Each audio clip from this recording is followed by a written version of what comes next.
Punjabi radio USA लेके आया है ताई फिनो दियां तत्तियां।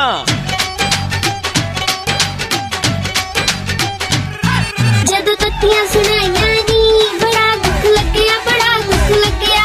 भाई मैं तो सच्ची गल करदी आ, बुरी तो आपे लग जांदी आ। जदों तत्तियां सुनाइयां नी बड़ा दुख लग्या, बड़ा दुख लग्या।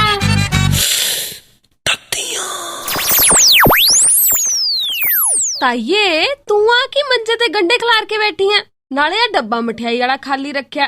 आ हथ ते गदूई ना मरवाली, की करी जानी है? नी तेरियां अखां जाके कौन डोडे आ जेड़ा तैनू दीदा नहीं दस। नहीं मैं को काम करदा ही ना जरूरी रखड़ी आउण वाली।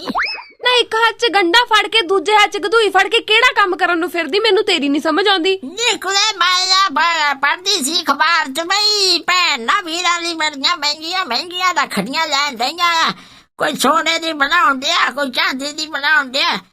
ते मैं क्या भी गंडे बाबा महंगे होए ते क्यों ना फिर मैं गंडा रखड़ी बना लवां वीर ली। आए हाय ताइये गंडे वाली रखड़ी भी कोई बांधा भला? मार्केट च वे किन्नियां सोहणियां सोहणियां रखड़ियां आईयां होईयां। निका उन्हां रखड़ियां नूं की करना खड़े ला दस, हुण बंदा रखड़ी बंदा ही उत्थे कदे हाथ गिल्ला होया नहीं भी रखड़ी दा फुੱਲ जा लेके हो जांदा, फे भी तां हत्थ ते धागा जिहा रहना ना, ਉਹਦਾ फायदा की? ਉਹਦੇ ਨਾਲ ਚੰਗਾ ਬਈ ਗੰਡਾ ਰੱਖੜੀ ਹੁਣ ਮੈਂ ਦੇਊਂਗੀ, ਜਦ ਵੀ ਗੰਡੇ ਤਾਂ ਨਾਲੇ ਖਾਣ ਪੀਣ ਦੇ ਤੜਕਾ ਲਾਉਣ ਦੇ ਕੰਮ ਆ ਜਾਣਗੇ, ਧਾਗਾ ਫੇਰ ਵੱਜਾ ਦਾ ਵੱਜਾ ਹੀ ਰਹਿ ਜਾਣਾ। ਕਿਸੇ ਨੂੰ ਕੀ ਪਤਾ ਬਈ ਗੰਡੇ ਤੋਂ ਟੁੱਟਿਆ ਕੇ ਫੁੱਲ ਸੀ ਉੱਤੇ।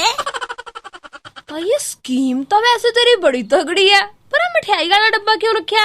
ना था कोले नाल भी ਤਾਂ ਕੁਝ ਖਾਣ ਲੱਗ ਨਹੀਂ ਮੂੰਹ ਮਿੱਠਾ ਕਰਾਉਣ ਨੂੰ। ਮੈਂ ਕਿਹਾ ਵੀ ਵੀਰ ਨੂੰ ਚੰਗੀ ਸ਼ੂਗਰ ਆ ਤੇ ਉਹਦਾ ਵੀ ਕੀ ਫਾਇਦਾ, ਉਹਨੇ ਕਿਹੜਾ ਕੁਝ ਖਾਣਾ। ਚੱਲ ਕਿਲੋ ਗੰਡੇ ਹੀ ਦੇ ਆਉਂਗੀ। ताइये तू भी वैसे अमीर भैन आ वीर दी, है ना? ਹੈ ਜਾਂ ਕੋਲੇ ਲੈ ਦੱਸ ਅਸੀਂ ਕਿਤੇ ਮਾੜੇ ਜੀ ਨੇ ਕਢਵਾ ਦੱਸ। ਵੈਸੇ ਤਾਂ ਇਹ ਹਰ ਸਾਲ ਹੀ ਗੰਡਿਆਂ ਦਾ ਆਹੀ ਹਾਲ ਹੁੰਦਾ ਹੈ। ਜਦੋਂ ਦੇਖੋ ਬਸ ਸਰਕਾਰਾਂ ਪਹਿਲਾਂ ਤਾਂ ਕੁਝ ਕਰਦੀਆਂ ਨਹੀਂ, ਬਾਅਦ ਚ ਜਾ ਕੇ ਬਿਆਨ ਦੇਣ ਲੱਗ ਪੈਂਦੀਆਂ ਕਿ ਜਮਾਖੋਰਾਂ ਦੇ ਖਿਲਾਫ ਕਾਰਵਾਈ ਕਰਾਂਗੇ, ਜਮਾਖੋਰੀ ਛੱਡ ਦਿਓ। ਪਹਿਲਾਂ ਕੱਲ ਹੀ ਨਹੀਂ ਕਾਬੂ ਕਰਦੇ ਇਹ। ਦੇਖੜਾ ਮੈਨੂੰ ਤਾਂ ਇਹ ਲੱਗਦਾ ਬਈ ਜਿਹੜੇ ਪਹਿਲਾਂ ਜਮਾ ਕਰਦੇ ਹੋਣਗੇ ਉਹ ਸਰਕਾਰ ਦੇ ਆਪਣੇ ਬੰਦੇ ਹੋਣੇ ਆ। ਜਦੋਂ ਉਹਨਾਂ ਨੂੰ ਵੇਖ ਸਮੇਖੀ ਕੋਈ ਹੋਰ ਜਮਾ ਕਰਨ ਲੱਗਦਾ ਹੋਊਗਾ ਫਿਰ ਉਹ ਕਹਿ ਦਿੰਦੇ ਹੋਣਗੇ ਵੀ ਸਰਕਾਰ ਜੀ ਬਿਆਨ ਦਿਓ ਹੁਣ ਬਈ ਜਮਾਖੋਰੀ ਨਾ ਕਰੇ ਕੋਈ, ਨਹੀਂ ਤਾਂ ਆਪਣਾ ਮੁਨਾਫਾ ਘਟ ਜਾਣਾ ਜੇ ਫੇਰ ਨਾ ਕਿਹਾ।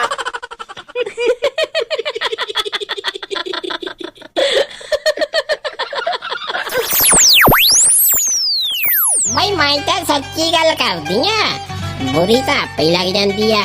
जदों तत्तियां सुनाइयां नी बड़ा दुख लग्या, बड़ा दुख लग्या।